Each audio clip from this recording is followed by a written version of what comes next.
Hey everyone, down here with Failure Tracks. So I've gotten a lot of emails and contact from folks asking one kind of universal question. And that question is, what does my standard survival kit look like? What do I bring with me when I'm traveling into the backcountry, let's say on a day like this, when I'm out doing some snowshoeing and kind of wandering around in some of the less than ideal conditions. So stick with me. I'm going to find a nice little place to sit and I will go over some of those specifics with you.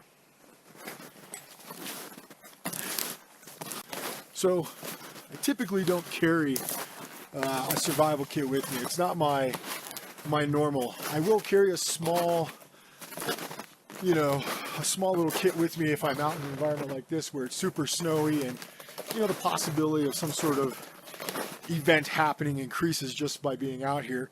Or even if I'm with my wife and kids, let's say we're doing some skiing or hiking, I'll carry a small kit with me just to enable us to kind of overcome certain situations. But it's not a routine thing.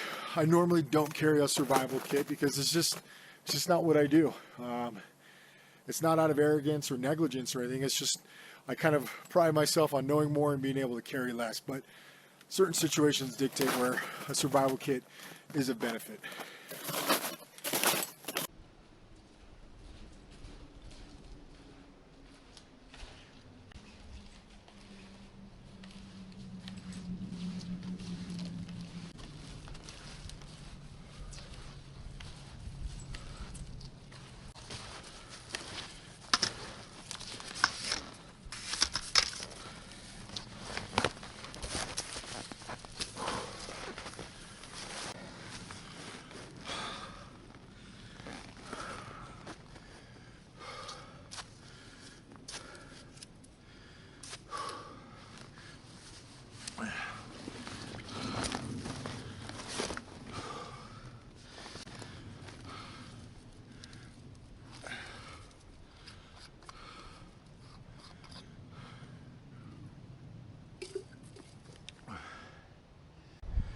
"9,000 feet, oxygen's pretty thin, but it's definitely doable, definitely doable." All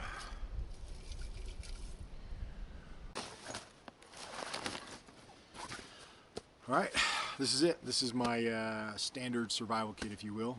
It's very low, low profile here. It's not huge. It's not a pack. It's not anything. It's one small little molly pouch with a little silver beaner on the back, and you can kind of see right here I already have O positive, no allergies. This is actually a kit that I carried with me when I was serving overseas. So I'm a big believer that this is only an enabler. It's not a crutch. It's not something I'm going to rely on routinely, but it's going to enable me to overcome some sort of adverse situation or some sort of extreme situation where I'm going to need some key enablers to get me through. All right, so let's take a look at it, down and dirty. Right up front, the enablers that I have in here are pretty straightforward, pretty simple. All right, first and foremost is I have a road guard belt. If anybody that's served in the military or might be a veteran, we all know what these are. These are road guard or PT belts that you have to wear during hours of low light. And what it does is just enables drivers to see you. Why I like it, it serves a couple different purposes. One, it's a great signaling device. What I can do is, clearly I can move it. It contrasts with the environment. It's got a reflective band to it. It's pretty awesome. Another great thing is that it stretches. So I can use this for a compression strap. Say someone twists an ankle, it kind of serves like an ace bandage as well. Or even, let's say, if someone's walking, they get a small puncture wound. This within itself will wrap around there, create a nice little pressure dressing. So this is a great little piece of gear. It just folds up nicely inside. And another great thing why I really use something like this is, imagine if it was blizzard conditions, it was almost whiteout conditions right now. We could actually cut this up into small pieces and tie it onto the person's pack in front of us or onto that person, and will give us some better visibility as, let's say, maybe we're moving through an environment. So multiple purposes, nice little road guard belt, couple bucks. You can pretty much get them on Amazon and everywhere else. So, all right, next is a small little 6-foot section of paracord. Now, why do I carry a small little section of paracord? Is pretty simple. I don't need a large component of it. I'm 6'2". This is my arm span. It's roughly 6 feet. Now the reason why I carry such a small amount is down and dirty, that's really what I'm going to need. Let's say we are snowshoeing, someone's binding breaks, I have the ability to lash it up. This section is about the perfect amount that you'll need to, let's say, construct any sort of improvised shelter. Whether it's making a primary ridge pole along any one of these trees, you can use that outer sheath to secure it. All these inner strands are just other options. Now, one of the reasons why I choose to do it in a 6-foot section is pretty simple. I take the back end of it and I melt it, or I simply just tie it in a knot, just like this. Now, why I like it in smaller sections is, and some of you probably have never seen this before, but what I have is a sheath for my inner strands. I can grab my inner strands and I can slide it all the way down. Then I can pull out the one strand that I need. I can cut it off, use it, and then the great thing is I still have the ability to retain all of my inner strands on the inside. What I don't have is, 8 or 9 or let's say 7 or 6 strands just cut, flown about, getting knotted up. This gives me a way to retain all of those strands and continuously use them.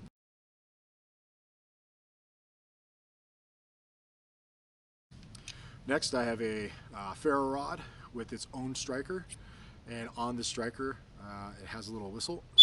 So definitely a whistle is going to last longer than your voice if you have to call for help. And then with any sort of fire making, I like to have a fire catch or some sort of aspect where I can throw a spark into. And what I have in here is the fine fibers actually in a diaper. A lot of people use cotton balls and use a variety of things. I actually find the fibers on a all-natural diaper to be just as fine and really catch a spark. It's pretty amazing actually. On the inside of the fibers here, you can pull a bunch of these out. On the inside of them, right in about midpoint, I have a large swath of petroleum jelly. So I'll use the top section as one fire burn, and then I'll get to that petroleum jelly, and then I'll pull out the bottom section and use it as a second fire. And yeah, it's pretty simple. It's just a pill case, nothing crazy.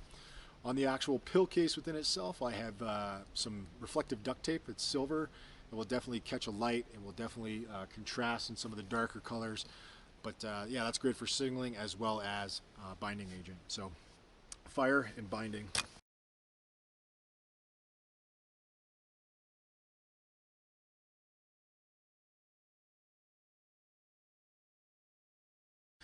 All right, inside I have a just a small knife. Nothing crazy, nothing big. It's got a little extra cordage on the end. If I have to use it, wrap it around my neck, I can use it in that capacity. But yeah, it's just a small knife. The key with this is it's got a rubber handle. A nice little rubber handle, so if my hands are cold, it gives me a little bit extra traction. This is used for cutting. Maybe using to cut paracord. It's using to open up a pair of pants to get to a wound. It's a small knife designed to cut. That's it.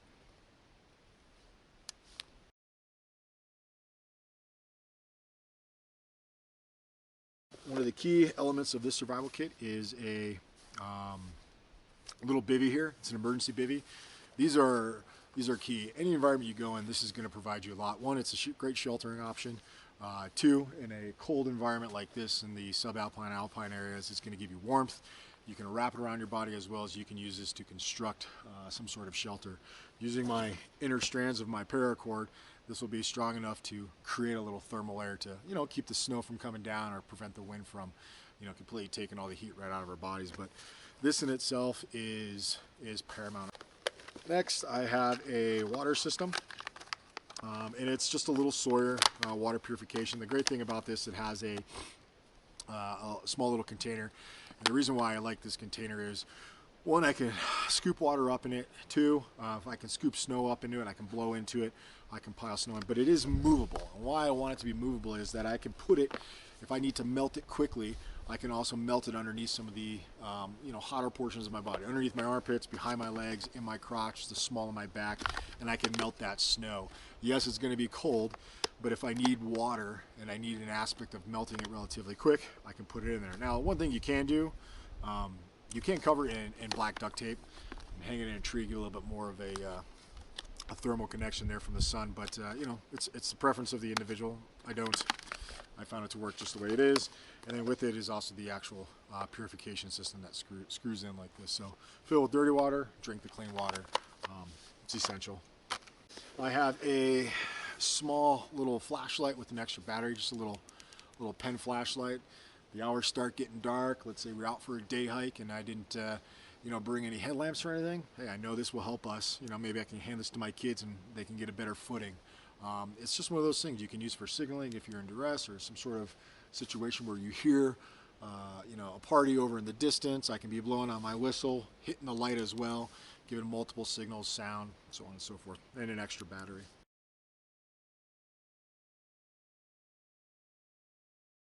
And then I also have a small little Cardinal Compass. Now this is not used for land navigation. This is used for cardinal direction finding. We should always know and have a general escape plan, like my car is parked east of here. So I can literally point this compass on a nice, find a nice little flat area and then see east is that way. I know east is that way because, I'm pretty familiar with this area, but even this compass is confirming the exact same thing. So having a nice cardinal compass. Now you can carry a larger compass if you so choose. This is about as big as I like to go.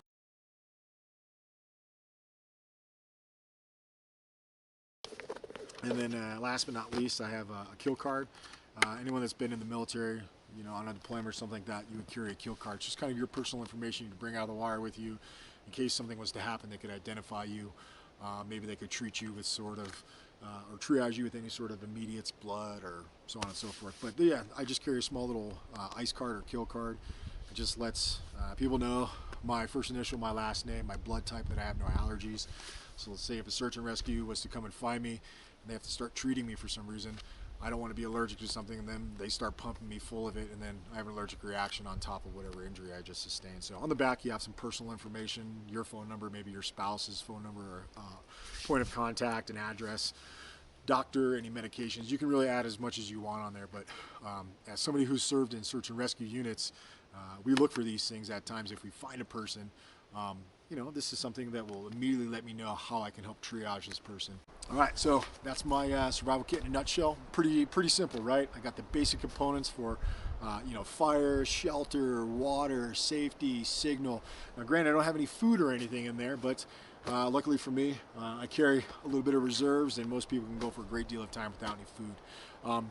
This is not to supplement anything but, your knowledge up here. This is going to enable you to overcome a night, overcome 2 nights, signal for help, call for help. It's an enabler.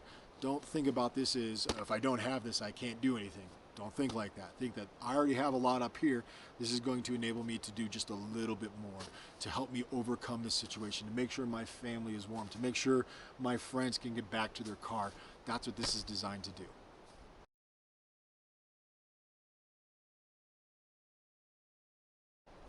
All right, everyone, hope you enjoyed. Again, it's a way, it's not necessarily the way, but if you're out in the bush, make sure you get an opportunity to put your survival kit to the test and see if it works. If it doesn't work, don't be afraid to modify it. This is my way, okay? It's a way, it's not necessarily the way, but whatever way you decide to go, just make it your own, make sure it works, and see you in the bush.